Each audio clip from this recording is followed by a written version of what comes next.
Era para ser uma noite tranquila. A Globo havia planejado tudo nos mínimos detalhes. Um programa especial, um debate sobre cultura, arte e política, moldado com precisão para entregar exatamente o que a emissora queria. No roteiro, Fernanda Torres, uma celebridade consagrada, com todo o respaldo da classe artística e uma legião de apoiadores progressistas, aplaudindo cada palavra. Do outro lado, Nicolas Ferreira, o jovem deputado conservador, que se tornara um dos principais alvos da grande mídia nos últimos anos. O plano era simples: criar uma armadilha perfeita onde ele seria desmoralizado em rede nacional, exposto como alguém retrógrado, sem preparo, sem capacidade de argumentação. Nos bastidores, a confiança era absoluta. Produtores circulavam sorrindo, certos de que tinham tudo sob controle. O público presente havia sido cuidadosamente escolhido para reagir conforme esperado. Perguntas mais suaves seriam lançadas para Fernanda, enquanto Nicolas enfrentaria questionamentos mais difíceis, complexos, com o objetivo de colocá-lo contra a parede. A fórmula já tinha funcionado tantas vezes antes. Para a Globo, isso era apenas mais uma noite de trabalho. O que eles não sabiam é que, dessa vez, algo sairia completamente do script. Assim que o programa começou, o apresentador assumiu seu papel com naturalidade. Introduziu os convidados, arrancando aplausos explosivos para Fernanda e uma recepção morna, levemente hostil, para Nicolas. Nada fora do esperado. A entrevista começou com um tom leve, quase descontraído. Fernanda, como sempre, arrancava risadas com seu humor ácido. Seu discurso vinha preparado para reforçar a ideia de que o conservadorismo era um inimigo da arte. Um bloqueio cultural antiquado, sem espaço no mundo moderno. Era o mesmo argumento de sempre. Conservadores não produzem cultura, não criam nada de relevante, apenas censuram, limitam, empobrecem a arte. Mas então, Nicolas pegou o microfone e respondeu. Não titubeou, não se acanhou, não titubeou. Olhou diretamente para a Fernanda e rebateu na mesma moeda.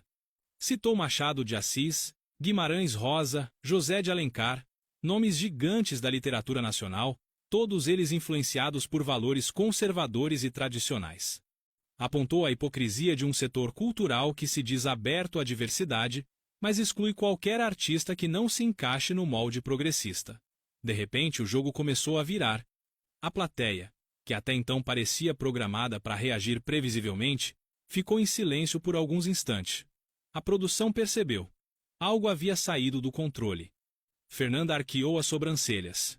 Esse não era o roteiro que ela esperava. Forçou um sorriso, fez uma nova piada, tentando recuperar o público. Alguns na plateia riram, mas já não era o mesmo riso espontâneo do início. Nicolas manteve a compostura. Aproveitou a hesitação de sua oponente e continuou.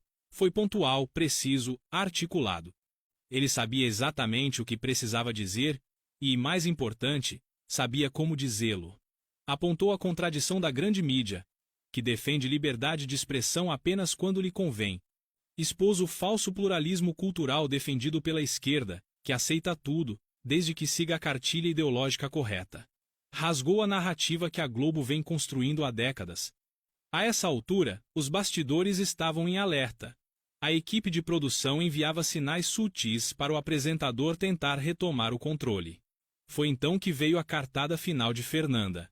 Uma daquelas perguntas armadilhas, desenhadas para expor o conservadorismo como uma postura rígida, intolerante, insensível. Ela respirou fundo e lançou. E se seu filho fosse gay, você continuaria com esse discurso? A plateia explodiu em aplausos. Era o golpe clássico. Se Nicolas vacilasse, estava acabado. Se tentasse justificar, cairia em um campo minado. Tudo parecia preparado para que ele tropeçasse nesse momento. Só que ele não tropeçou. Pegou o microfone, esperou o silêncio e respondeu com a segurança de quem já previa aquilo. Eu amaria meu filho independentemente de qualquer coisa. Mas amar não significa aceitar qualquer coisa como verdade absoluta. O silêncio foi instantâneo. Parte da plateia, que estava acostumada a ver entrevistados se dissolvendo diante de perguntas como essa, ficou sem reação. O plano de Fernanda, sua estratégia cuidadosamente ensaiada, havia falhado. Nicolas havia saído da armadilha ileso. E mais do que isso, havia devolvido o ataque com argumentos impossíveis de serem desmontados ali, em tempo real. Enquanto isso, nos bastidores, a situação era outra. A diretoria da Globo acompanhava tudo de perto, e o clima dentro da emissora mudava a cada resposta de Nicolas. O que deveria ser um massacre cuidadosamente orquestrado estava se transformando em um desastre ao vivo. Produtores se entreolhavam nervosos, percebendo que estavam diante de um problema real. A equipe tentava reenquadrar a narrativa, mudar o tom da entrevista, mas era tarde demais. A internet já estava reagindo em tempo real. Os cortes do programa se espalhavam pelas redes sociais antes mesmo da entrevista terminar. E um detalhe crucial: Nicolas não estava apenas defendendo sua posição. Ele estava desmascarando, ao vivo, a hipocrisia da grande mídia e do setor cultural progressista. Cada resposta sua era um passo a mais em direção ao desmoronamento do roteiro previamente planejado.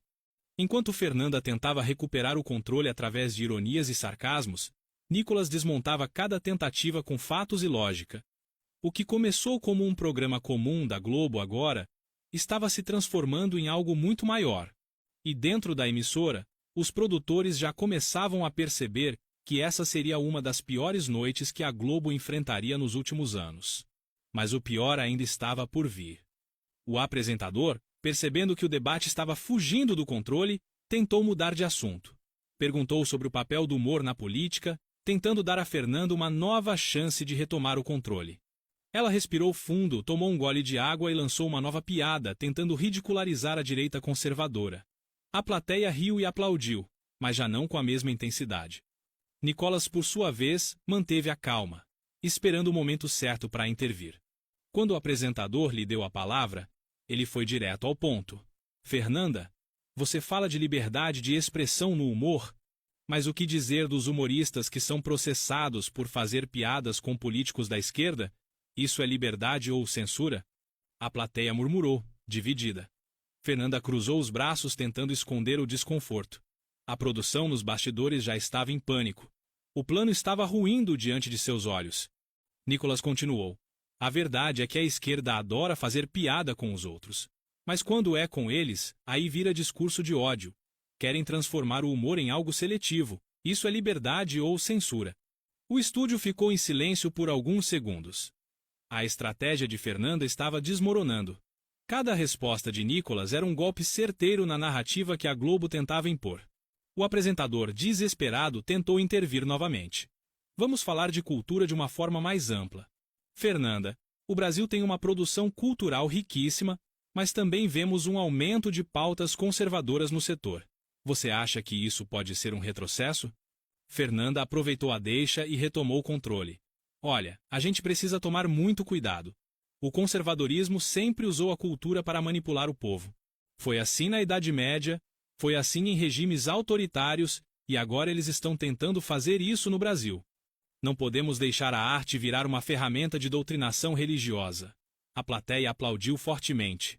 Nicolas esperou os aplausos cessarem e pegou o microfone com calma. Fernanda, você fala de manipulação como se o setor cultural fosse neutro. Mas vamos ser honestos. Hoje, para trabalhar na Globo, no cinema ou no teatro, a pessoa precisa seguir uma cartilha ideológica. Se for de direita, é boicotada. Isso é liberdade? A plateia murmurou novamente. Fernanda franziu a testa, tentando encontrar uma resposta rápida. Nicolas continuou. A verdade é que a cultura no Brasil foi sequestrada por um grupo que quer impor sua visão de mundo. Se você disser que acredita em Deus, na família e na liberdade, já te chamam de fascista. Isso não é diversidade, isso é monopólio ideológico. A plateia ficou visivelmente dividida,